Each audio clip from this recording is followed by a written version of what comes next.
i-ask na question sa inyo ha, regarding sa gender. So, pwede na po bang ipakilala ang inyong sarili? I am Margaret Galamiton, 22 years old, and my work currently is I am an assistant manager.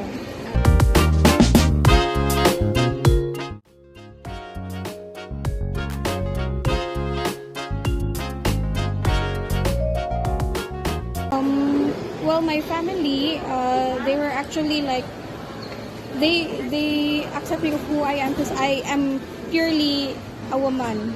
And Paano naman po sa iyong mga kaibigan? the same with my family, they also embrace who I am. And they actually know that I am purely a woman.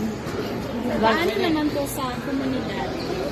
Yeah, the same with my family and my friends. They really actually know that I am a woman because I dress like this and I am kind of kikay as well. Paano naman po sa lugar ng iyong pinagtatrabahuan?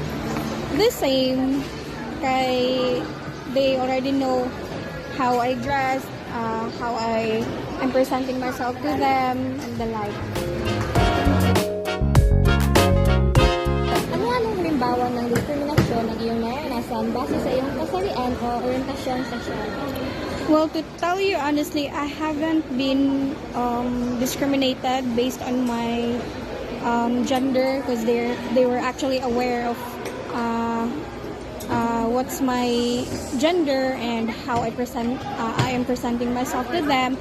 So I haven't experienced being discriminated as a woman. Paano nakaka-apekto ang iyong orientasyon sexual sa iyong trabaho o pamumuhay sa pangarap? Well, actually, sa work namin, we usually lift products that's kanang mabigat. So, for me as a woman, mahirap since we have to lift products and then arrange it. Well, usually the arrangement, that's easy. That's an easy part. But then again, being a woman and then having a work like this, it's kind of hard. But at the same time, kinakaya naman. Para sa iyo, paano may papakita ang paggalang sa sexualidad at kasarian ng isang individual?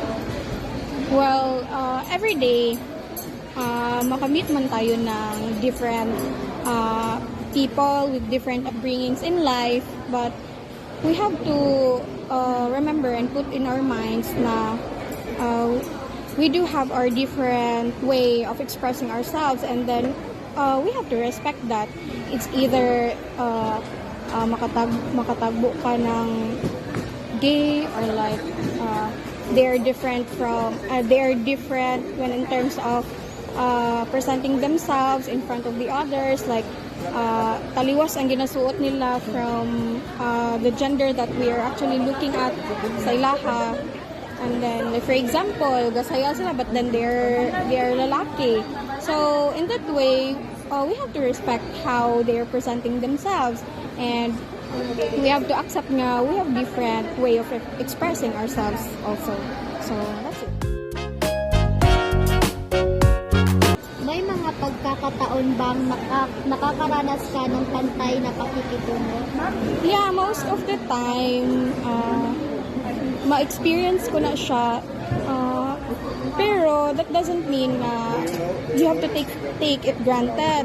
And yeah, naka-experience na rin ako, pero okay po siya. Way better kasi sa maka-experience ka dili pantay na pakikitungo, di ba?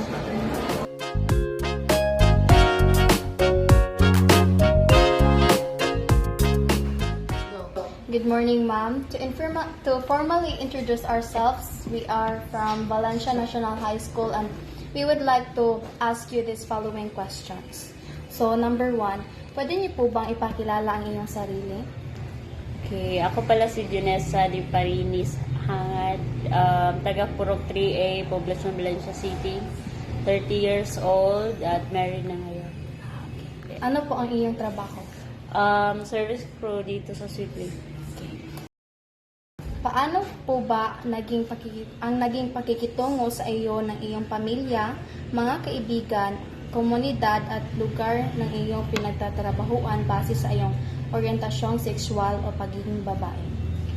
Normal lang, walay mga diskriminasyon or dili man lisod kay babae man ko kanang di po ko yung mga tomboy. Hindi normal ra sa akong mga palibot kung unsa ko babae po. Babae po.